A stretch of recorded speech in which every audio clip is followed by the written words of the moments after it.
Hi guys, you might have seen our previous video. We were asking Ukrainian women, would you marry a foreign guy? Today we decided to continue this topic. We are gonna talk to a person who has been in matchmaking business for 16 years. His name is Michael, he's from Kharkov, the second largest city in Ukraine. So, Michael, tell us a few words about yourself and the agency you represent. Hi everybody, my name is Michael Mordinson. I was born and grew up in Kharkov in Ukraine. Actually, my family has been living in Kharkov for over 100 years now. In the past, in the times of the Russian Empire, Jews were not allowed to live in most of the largest cities. But because my great-grandfather on my father's line, he served in the military for a long time, he was given this permission to live in Kharkov, and that's how the history of my family began in Kharkov. My mother, she was born in Ukraine too, in a little town near Odessa. And then after my grandfather was demobilized from the army after the end of the World War II, they moved to the Sumy region of Ukraine. And when my mom graduated from the high school, she went to Kharkov to continue her education. And that's how she met my dad. Mortensen Marriage Agency began working in 1999. It's a family-owned and operated agency. It's a small business, and we want to keep it small because this allows us to provide our clients with a personalized service that really helps them to be successful in their search. This is exactly the reason why we only work in one city of Ukraine, in Kharkov. And all the ladies who want to join the agency, they have to personally come to our office for an interview, and we make sure the ladies are interested in serious relationship and also open to the idea of moving abroad before we accept them to be members. We have earned the reputation of the honest and transparent service because we never play any games with our clients. And this approach has proved its efficiency over the years.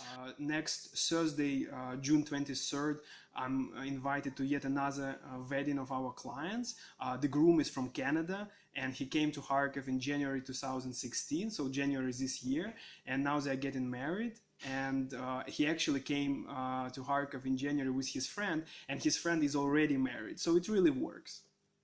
Next. Okay, let's continue. Are your clients really desperate if they want to find a wife using an agency? Well, actually, I believe that if a man doesn't see or cannot find the woman he shares values with and shares aspirations with, I think it makes all the sense in the world for such a man to search for a woman outside of his own circle, outside of his own town, or even country if that's necessary. And I really believe that it speaks volumes about the maturity of a person if the person knows exactly what kind of qualities he's looking for or she's looking for in the partner.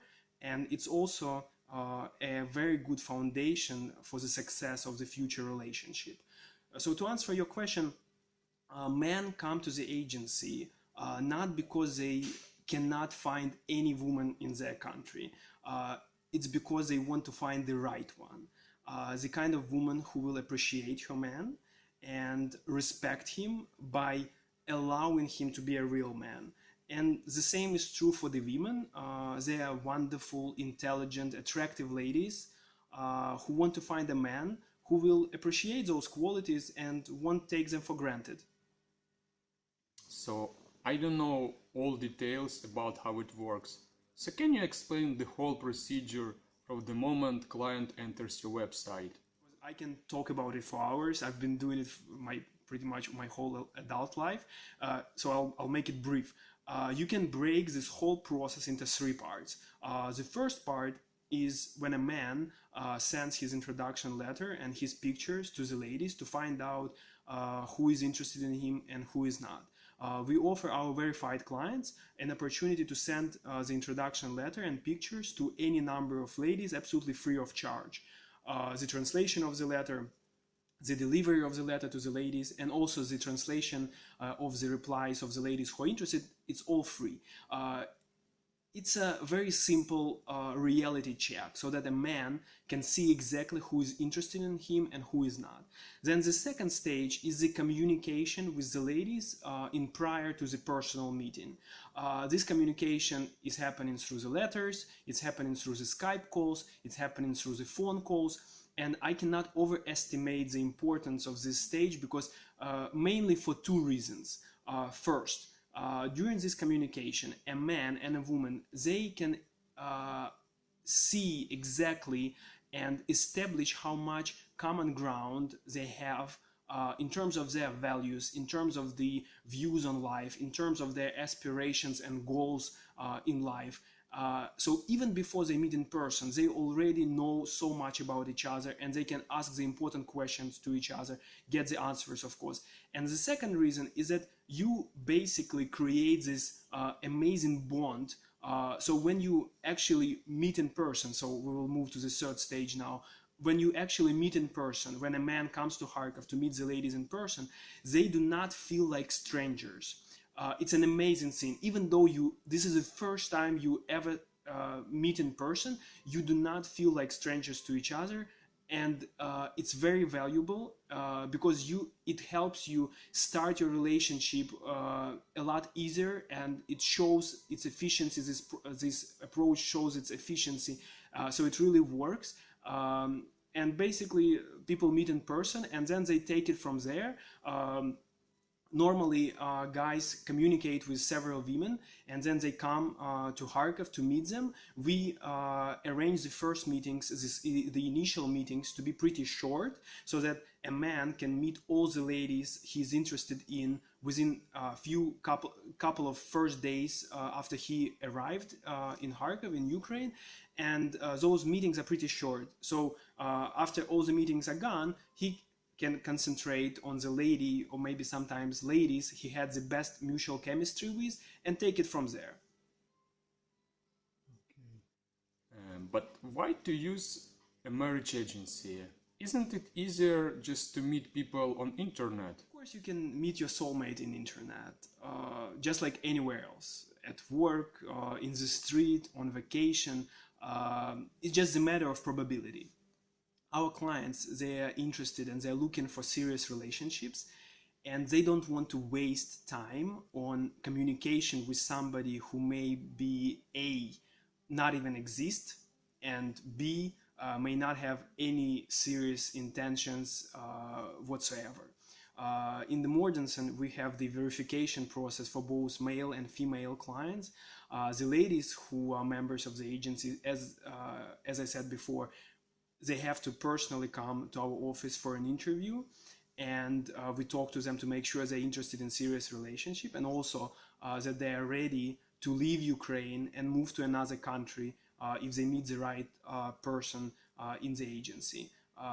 Also, we have implemented a very simple and effective anti-scam system.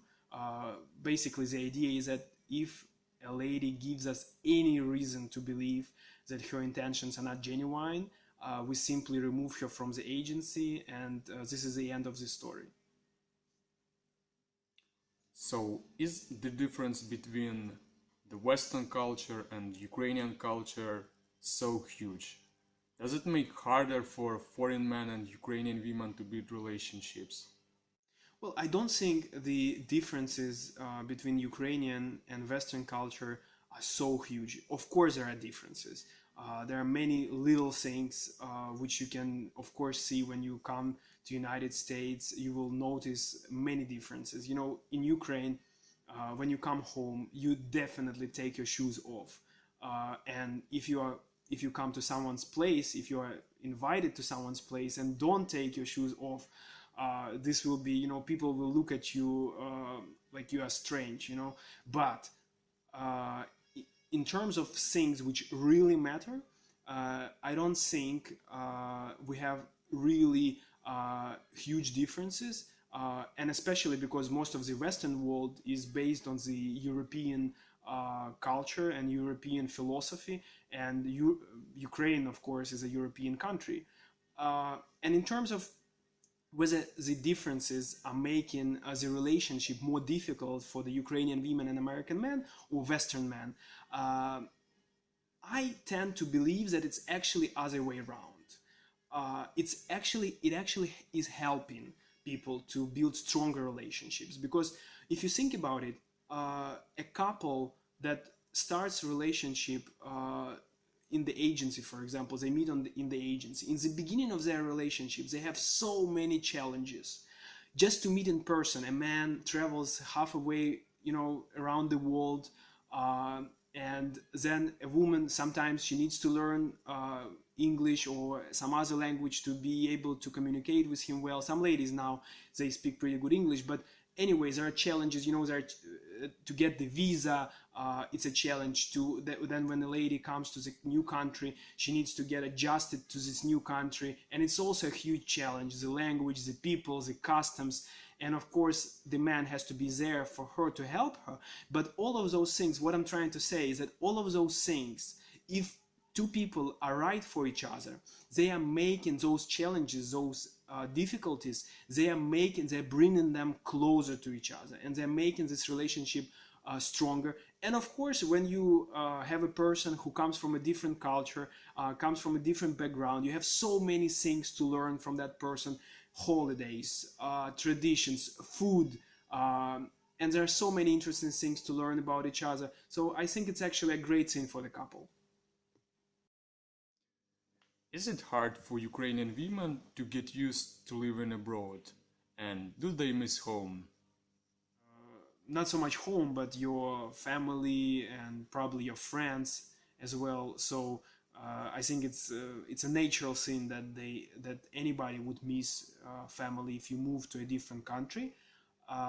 But what really matters is that a man who the woman goes to abroad to live with, he becomes her new family. And in this situation, for the homesickness not to become a problem, because it will be there for sure, it's definitely going to be there, and every once in a while she will feel blue because she misses her parents or whatever. But for this thing not to become a problem, the man has to understand what kind of step the woman is making, and it's a huge thing to leave everything behind, leave your life behind, leave your parents behind, your family behind, just for the sake of starting good, happy relationships. So a man needs to acknowledge that and remember that and support his woman. And after a little while, once the initial adjustment goes by, she will feel that this is her new home. And of course, it's natural for any woman to want to have her own home, even though, of course, she loves her parents. Still, it's natural for us and for men as well. We want to have our own homes. And so I think in a functional relationship, in a good relationship, this is not a major problem. And the final question for today's interview. What would you recommend to single men who haven't found their soulmates yet? Well, first of all, if you are single, if you want to find a woman, you have to make efforts for this to happen. So this is my recommendation. Make efforts, search for her. Don't just wait for her to knock on your door. Chances are that this is not going to happen. And once you start making efforts, you will see better what is the situation like. There are many men from the Western countries who decide to search for wives in Ukraine, and many of them are successful. Our clients are a great example to this. So be smart about your search, do your homework, and wish you all the best luck. It's definitely worth trying, worth an effort to find a woman who will be your partner throughout life. It's way better than being single. So, Michael, thanks for answering my question. It was really interesting. Thank you for having me. I enjoyed it very much. I hope you also liked our conversation. Subscribe to my channel to learn more about Ukraine. Bye-bye. See you.